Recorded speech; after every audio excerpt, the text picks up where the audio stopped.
হাজবেন্ডের এক স্কুলের বন্ধুর সাথে হঠাৎই রাস্তায় দেখা। তারা একে অপরকে বাড়ি থেকে এত দূরে এসে দেখে ভীষণই অবাক। দুজনের প্রথম রিয়াকশন, তুই এখানে কি করছিস?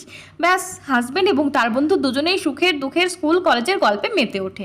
আর দুপাশে আমরা দুজনের ওয়াইফ হ্যাবলা ক্যাবলার মতো দাঁড়িয়ে থাকি। 15-20 মিনিট হয়ে গেছে, তবুও দুজনের গল্প আর ফুরোচ্ছে না। বাধ্য হয়ে মাঝে কথা বলতে বাধ্য হই। দাদা চলুন, পাশেই আমাদের কোয়ার্টার, ওখানে গিয়ে বসে আড্ডা দেবেন। 2-3 বার নাহা নাহা করে যাই হোক ওনারা আমাদের কোয়ার্টারে আসেন। চা বানানোর কথা বলতেই বলেন ওনারা চা একদমই খান না। আমি যেন কোনো কিছু না করি। গ্রামের মানুষ একদম খালি মুখে গেলে কি আর ভালো লাগে? ওনাদের বসতে বলে আমি কিচেনে আসি। শুধু তো ময়দা আছে, কি বানানো যায় ভাবতেই মনে হলো কেননা আমি একটু গজা বানিয়ে ফেলি। যদিও আমি ফার্স্ট টাইম এটা বানাচ্ছি, তবে এটা যখন রেডি হয় আমি নিজেই ভেবে পাচ্ছিলাম না এটা কি আমিই বানিয়েছি। প্লেট সাজিয়ে ওনাদের সামনে দিতেই বলে ওঠেন, বাহ বৌদি, আপনার হাতে তো জাদু আছে।